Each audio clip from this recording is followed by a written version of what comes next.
des cris et de la douleur.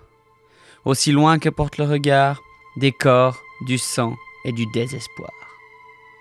Des elfes, des hommes, des amis, des pères de famille, des soldats qui jamais ne reverront leur foyer, que jamais leur femme ne verra rentrer. Une défaite insoutenable. Ainsi, personne ne peut décrire l'horreur de la bataille des larmes innombrables. Nous sommes en 472 du Premier Âge, et quelques années après les exploits de Beren et Lúthien.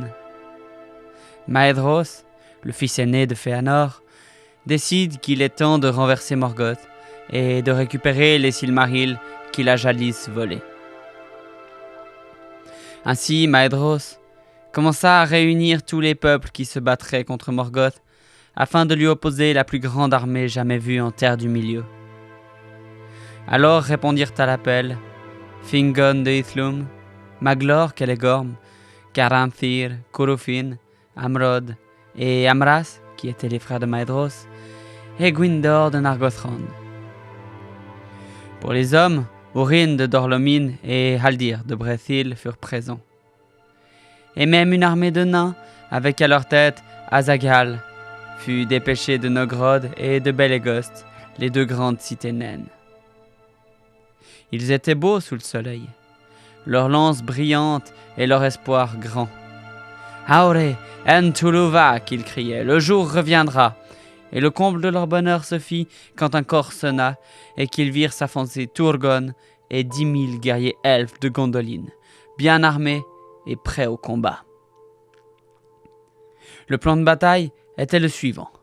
Sortant une carte, ce sera plus simple. Maedhros, qui formait le groupe d'armée A, devait attaquer de front pour faire sortir les légions de Morgoth loin sur Anfoglit. Fingon, qui menait le groupe d'armée B, devait alors fondre sur les légions de Morgoth depuis l'ouest, après l'allumage d'un feu de signal à cet endroit sur le mont d'Orthonion. Ainsi, le plan mené à bien, les armées de Maedhros et celles de Fingon prendraient leur adversaire en tenaille et le réduiraient au néant sans trop de perte de leur côté.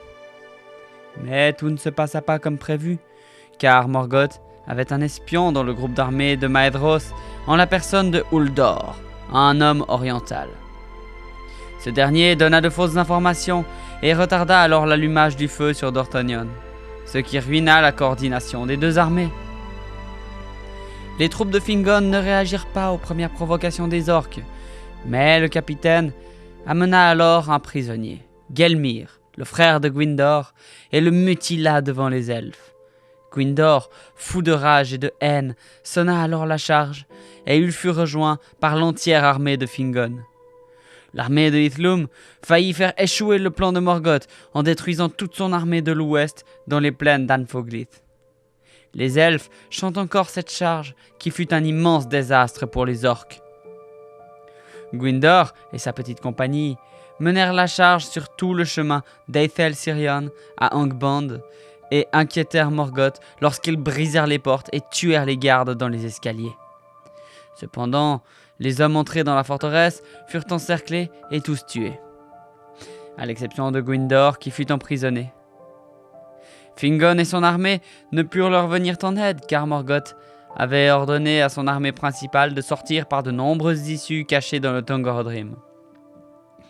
Fingon subit de lourdes pertes et son armée fut repoussée. Il ordonna bientôt la retraite générale vers Hithlum. De nombreux hommes de Bréthil tombèrent pendant la retraite, y compris leur chef, Haldir.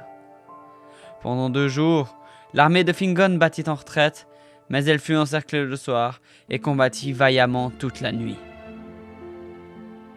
Turgon, de son côté, avait empêché l'armée de Gondolin de se joindre à la première attaque, mais il vint en aide à son frère Fingon par la suite. Attaquant l'armée des orques depuis le sud, la phalange des gardes de Turgon perça les lignes d'Angband et l'armée de Turgon fit le lien avec celle de Fingon. Enfin, l'armée de l'Est de Maedhros arriva dans la bataille, faisant fuir de nombreux orques. Mais à ce moment, les dernières réserves d'Angband sortirent. Glaurung et les autres dragons empêchèrent les deux armées de se rejoindre.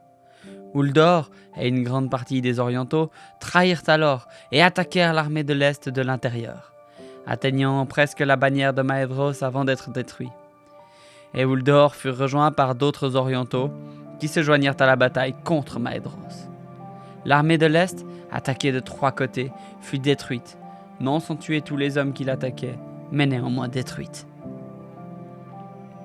Les 7 fils de Fëanor rejoignirent les Noldor et les nains, avec lesquels ils arrivèrent à se frayer un chemin hors de la bataille en fuyant vers l'est de Beleriand.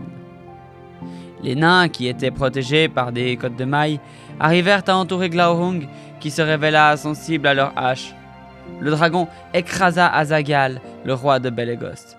Mais ce dernier réussit à poignarder l'animal qui s'enfuit vers Angband, accompagné des autres créatures de Morgoth.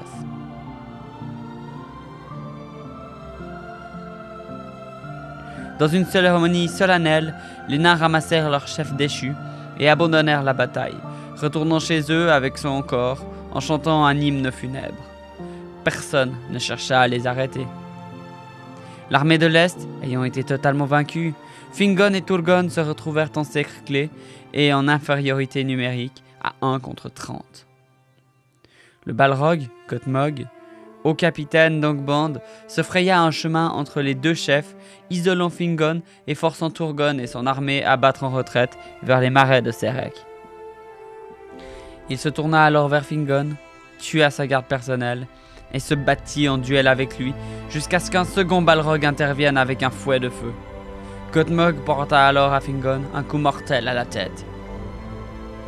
Ce meurtre de Fingon signa la fin de la bataille et le début des larmes.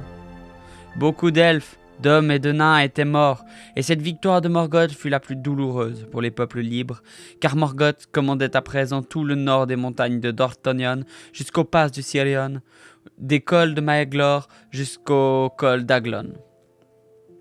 Ce fut aussi lors de cette bataille que fut capturé Húrin, homme et ami de Turgon, qui permit la retraite de ce dernier. L'acte héroïque de Húrin lui valut d'être capturé plutôt que d'être tué. De tous, Húrin resta le dernier debout.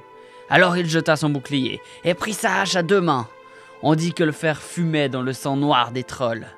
La garde de Gothmog et qu'à chaque coup, Húrin criait « Aore Entuluva, le jour reviendra !» Il poussa ce cri 60 et 10 fois, mais à la fin, ils le prirent vivant sur l'ordre de Morgoth. Voilà qui clôt assez bien cet épisode sur l'une des batailles les plus tragiques de toutes les terres du milieu, à la mention de laquelle tous les elfes tremblent et tous les hommes pleurent. Comme d'habitude, partagez mon travail si cet épisode vous a plu et pensez à aller regarder une petite pub pour moi sur Utip. Ça ne vous coûte rien et ça pourrait vraiment m'aider beaucoup. Alors merci à tout le monde et à très vite. À bientôt en Terre du Milieu. Ciao.